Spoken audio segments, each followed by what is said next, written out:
Hi friends, ಎಲ್ಲ ಹೇಗಿದ್ದೀರಾ? ಚೆನ್ನಾಗಿದ್ದೀರಾ? ನಾನು ಸೂಪರಾಗಿದ್ದೀನಿ. ಏನಿದು ಅಲ್ಲಿ ಮಾತಾಡ್ತವ್ರೆ, ಇವ್ರು ತಿರ್ಗಾ ಎಕ್ಸ್ಟ್ರಾ ವಾಯ್ಸ್ ಕೊಟ್ಟವ್ರೆ ಅನ್ಕೋಬೇಡಿ. ನಾನು ಒರಿಜಿನಲ್ ವಾಯ್ಸಲ್ಲೇ ಮಾತಾಡಿದ್ದೆ.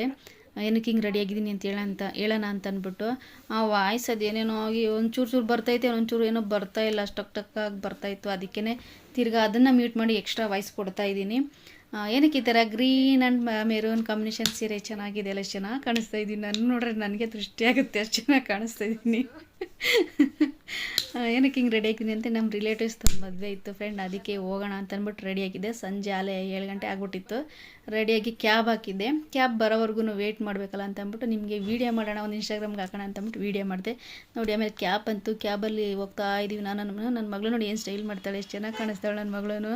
ಆಟೋದಲ್ಲ ಲೈಟಿಂಗ್ಸ್ಗೆ ಅದಕ್ಕೂ ಇನ್ನೂ ಸಖತ್ತಾಗಿ ಕಾಣಿಸ್ತಾ ಇದ್ವಿ. ಆಮೇಲೆ ಹೋದ್ವಿ. ಸಖತ್ತು ಜನ ಅಂದರೆ ಸಖತ್ತು ಜನ ಇದ್ದರು. ಪಾಪ ಅವ್ರ ಮನೇಲಿ ಫಸ್ಟ್ನೇ ಮದುವೆ ಇದು, ದೊಡ್ಡ ಮಗಳದು. ತುಂಬ ಜನ ಇದ್ದರು. ಆದ್ರೂ 1 ಅವರ್ ವೆಯ್ಟ್ ಮಾಡಿದ್ವಿ, ಒಂದು ಅರ್ಧ ಮುಕ್ಕಾಲು ಗಂಟೆ ವೆಯ್ಟ್ ಮಾಡಿದ್ವಿ. ಆಮೇಲೆ ಜನ ಕಮ್ಮಿ ಆಗ್ಲಿಬಿಟ್ಟು ಆಮೇಲೆ ಹೋದ್ವಿ, ರಿಸೆಪ್ಷನ್ಗೆ ಹೋಗಿ ನಿಂತ್ಕೊಂಡ್ವಿ. ನೋಡಿ ಇವರೇ ಮದುವೆ ಹುಡುಗಿ ನೋಡಿ, ಈಗ ಪಾಸ್ ಆದ್ರೆ ನೋಡಿ, ಅವರೇ ಅವ್ರ ಮಗಳದೇ ಮದುವೆ, ಅವರೇ ನಮ್ಮ ಮಾವನ ಮಗಳು, ಇವರು ಅವ್ರ ಮಗಳು. ಪೇರ್ ಇಬ್ರದ್ದು ಚೆನ್ನಾಗಿತ್ತು, ಎಷ್ಟು ಚೆನ್ನಾಗಿ ಕಾಣಿಸ್ತಿದ್ದಾರೆ ನೋಡಿ. ಆಮೇಲೆ ಚೆನ್ನಾಗಾಯ್ತು ರಿಸೆಪ್ಷನ್ ಎಲ್ಲ. ಇನ್ನೇನು ಮಾಡೋದು, ವೆಯ್ಟ್ ಮಾಡಿಬಿಟ್ಟು ಫೋಟೋ ಎಲ್ಲ ತೆಗೆಸ್ಕೊಂಡು ಬಂದ್ವಿ. ಆಮೇಲೆ ಚೆನ್ನಾಗಿತ್ತು, ಊಟನೆಲ್ಲ ಸೂಪರಾಗಂದರೆ ಸೂಪರಾಗಿತ್ತು.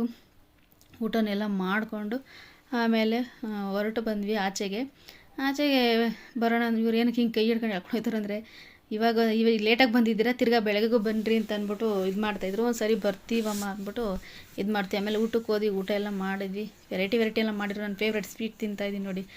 ಚೆನ್ನಾಗಿತ್ತು, ಊಟನೆಲ್ಲ ಸೂಪರಾಗಿತ್ತು, ಟೇಸ್ಟ್ ಮಾತ್ರ ಸಖತ್ತಾಗಿತ್ತು, ನನಗೆ ಇಷ್ಟ ಆಯಿತು. ಆಮೇಲೆ ಎಲ್ಲ ಊಟ ಎಲ್ಲ ಮುಗಿಸ್ಕೊಂಡು ಏನೋ ಹೋಗೋಣ ಅಂತ ಹೊರಗಡೆ ಬಂದ್ವಿ. ಅಷ್ಟರಲ್ಲಿ ಈ ಗಣೇಶನ ಮೆರವಣಿಗೆ ಮಾಡ್ತಾಯಿದ್ವಿ. ಇನ್ನು ಗಣೇಶನಗಳನ್ನ ಬಿಡ್ತಾ ಇದ್ದಾರೆ ನೋಡಿ, ಎಲ್ಲರೂ ಕುಣಿಸಿ ಗಣೇಶನ ಮೆರವಣಿಗೆ ಯಪ್ಪ ಹೆಂಗೆ ಎದುರಿಸ್ತಾ ಇದ್ರು ಅಂತಂದರೆ, ನನಗೆ ವೀಡಿಯೋ ಮಾಡೋಕ್ಕೆ ಹೋಗ್ತಿರಲಿಲ್ಲ. ಬಂದು ಹಂಗಾಗಿ ಹತ್ರನೇ ಎದುರಿಸೋರು, ಮಕ್ಕಳೆಲ್ಲ ಎದುರ್ಕೊತಾ ಇದ್ರು. ಆಮೇಲೆ ಎಷ್ಟು ಚೆನ್ನಾಗಿ ಡ್ಯಾನ್ಸ್ ಎಲ್ಲ ಮಾಡ್ತಾಯಿದ್ರು. ಆ ಥರ ಬೆಂಕಿ ಬೇರೆ ಬಿಟ್ಟರು ಫ್ರೆಂಡ್, ಅದೇನೋ ಹಣೆಯಿಂದ ಬೆಂಕಿ ಬೇರೆ ಬಿಟ್ಟರು. ಅದಂತೂ ನೋಡೋಕೆ ಇನ್ನೂ ಭಯಂಕರವಾಗಿತ್ತು, ಚೆನ್ನಾಗಿತ್ತು. ಗಣೇಶ ಎಲ್ಲರಿಗೂ ಒಳ್ಳೇದು ಮಾಡಲಿ, ಓಕೆನಾ? Thank you. ನೋಡಿ ವೀರಗಾಸೆನ ಎಲ್ಲ ಕರೆಸಿದ್ರು, ಚೆನ್ನಾಗಿತ್ತು. ಗಣೇಶ ಒಳ್ಳೇದು ಮಾಡಲಿ, ಓಕೆನಾ? ಲೈಕ್ ಮಾಡಿ, ಫಾಲೋ ಮಾಡಿ. Thank you, bye bye.